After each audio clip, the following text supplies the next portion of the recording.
with Nemeth, and just given their size and physicality, could they potentially be a shutdown pair and ease a little of the burden on DeKaiser and Hronek maybe? Well, I think both of them have the capability to do that. I think both of them have done it at different times in their careers, depending on their situations. They're big men. They can create puck stalls. They can defend well. They both go out and play, I think, a pretty efficient hockey. So we'll see. Again, we're just kind of we've got 60 on each team, so they're not necessarily always going in pairs, and we're just going to look at all of them with each other, and so we'll see what the best fits are. But could they potentially, ease a little of the burden on DeKaiser and Hronek if that's the way you go?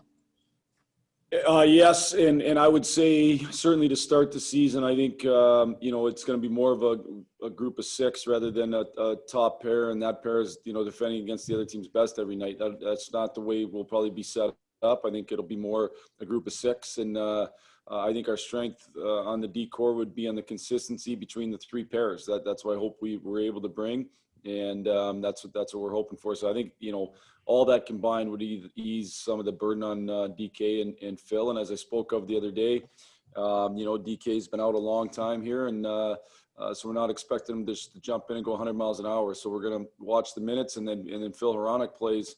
Both of them have a chance to play power play, penalty kill, and all of a sudden those minutes get way up there. So we need to be able to use the six D-men that are dressed and against anybody else on the other team. And I think that'll be the strength of that D-core is the depth of it.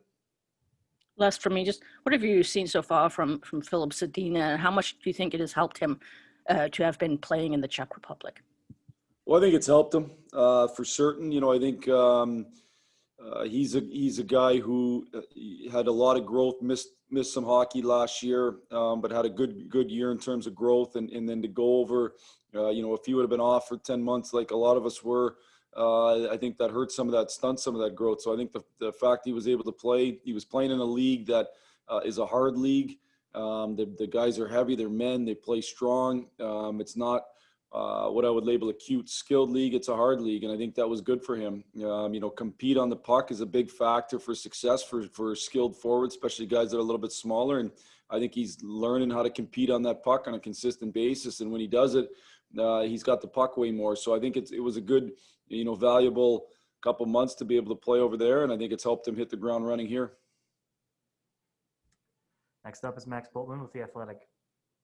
Hey, Jeff, what's Darren Helm's status? I noticed, I don't think I saw him out there today. Yeah, he was unfit to practice today. Okay.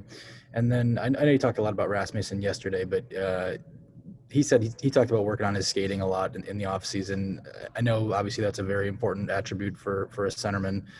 Have you seen any progress there, and kind of how do you feel he kind of stacks up being able to handle those aspects of that position?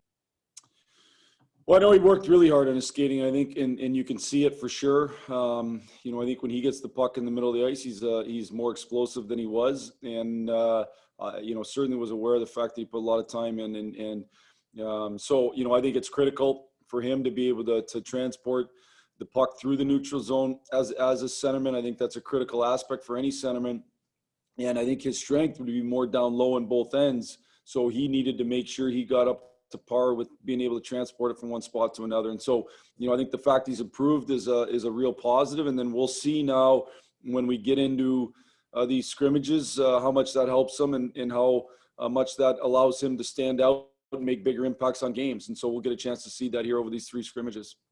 And then do you expect Darren to be back tomorrow, or is that a more couple-day thing?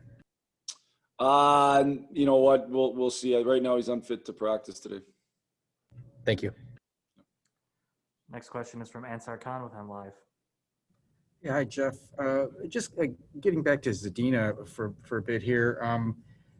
Last season, I think he played 20-some games here. Just how much did you see his confidence grow last year when he was up? And also just his confidence with his shot and his ability to get open, and just talk of the importance of his, he's one of those guys that has that shooting mentality, and how important is that to have a guy like that? Well, the one thing that's been interesting for me is, we certainly have some guys that are pass first. We have a number of guys on the ice in practice that have that more shoot first mentality. And Z's traditionally been one of those guys. Now, I think one of the growths in his game has been learning how to give and go and play off other people, not try to just get the puck and carry it into those scoring areas, but give, go, be quick, use his smarts, find ways to get in those areas. And I think he's grown a lot that way. I think certainly confidence, you talked about it, that's a huge thing for any of us, and certainly for any of our players. And I think his confidence seemed to grow last year. He had a little more swagger with the puck. He looked more dynamic with the puck, and that comes with confidence. So I think that confidence was critical that he gained last year, and I think he's walking into this year expecting to be a guy who can grow into a go-to guy. Now he's got to prove it. He's got to prove it on a daily basis, but that's what he's expecting of himself. That's how he's carrying himself, and I think that's a positive for us. And then he gets the chance to go out and prove how good he can be at it every day. But I think the confidence, I think learning the give and go game, those two things have really helped him get to spots to where he can get that real good shot off. Thanks. Next up is Ted Colfin with the Detroit News. Hey, Jeff. Mark Stahl did kind of, with all the recent acquisitions, he did kind of fly under the radar a little bit because it was before the free agency and all. But how excited were you when you guys got him? I mean, he's a guy who's obviously done a lot in this league. Is he a guy who could still help you guys out in a variety of ways here this year? Well, he's going to get the opportunity to, and I believe he can. He's, like I said this lots. Him, like everybody else, has to go out and prove it on a daily basis. But I do think he's has the ability to. And the way I see with Mark is he can go out and he can make, however many minutes he's playing, 18, 20, whatever it is, good decisions, good solid decisions. And I think that's a real key to being a good D-corps, is not being erratic. Everyone's going to get beat every once in a while, but let's not be erratic. Let's make good decisions. We worked on D-zone today. When it gets chaotic out there, you got to be able to settle it down and figure out what you're doing right and make good solid decisions. And he can do that. And I think that just makes your D-corps more consistent. He's a big, strong man. He's hard in front of the net. He's hard in the corners, which helps create stalls so you can get out of your end. And I think he's obviously understood what he is and plays within himself really well. So he's going to get the opportunity to. I'm hoping he plays great hockey.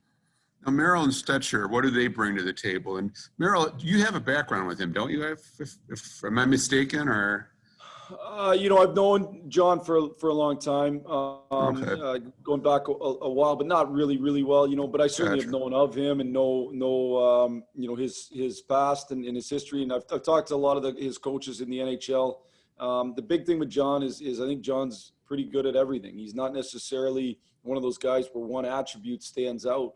I think he's been pretty solid at a lot of areas in his game. And I think sometimes, when you're a young player, that actually hurts you because everybody wants to see the big attribute because they're hoping that it can grow into something special. But in reality, being kind of good at everything is a real positive as a D, similar to what I just talked about, being able to go out and pass the puck well out of your end, shut people down, playing the penalty kill, maybe playing the power play. He's got potential to do a lot of different things. So, I think it was a real solid ad. And then Stetch is a high compete guy. He's a real high compete guy. He's probably one of those guys who was told he wasn't going to make it because of his size, and he willed himself to the NHL, and he's willed himself to be a really good player. And I spoke with Travis Green, his former coach in Vancouver, and Travis had real good things to say about him.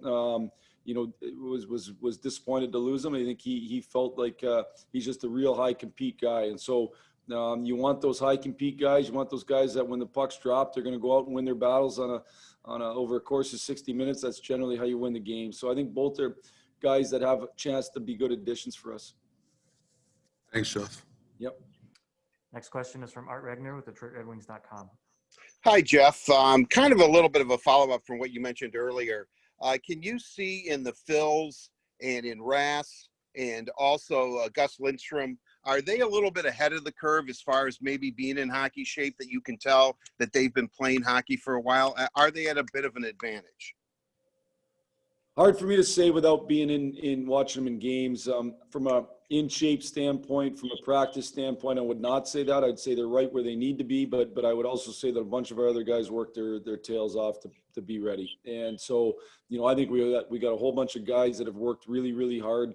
to make sure that they were as ready as they possibly could be without playing actual games. Now, when we get into games, will it give them an advantage? We'll see. But as of right now in practice, I think they've done what they need to do. The people you mentioned over in Europe, they've done what they need to do to put themselves in a good spot.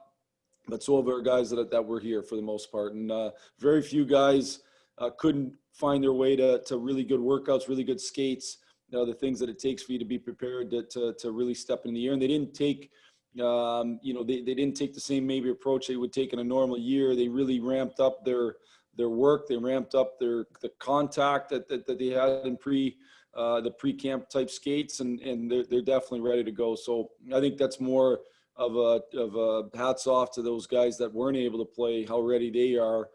Certainly not a knock on the guys that play. They're certainly put themselves in a good spot. I also was kind of curious about Michael Rasmussen, his skill set for being such a big man, his hand-eye coordination, net front presence.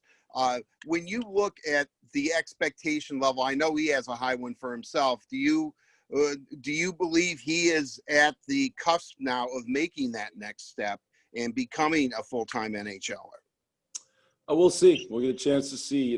He gets a chance every day to have us coaches step off the ice and say he was great. And that's ultimately what the guys who end up being really, really good players in the league do is they just you don't have to push them onto the team. They grab the spot on the team. That's what all the really good players do. So he'll get a chance to do that on a daily basis.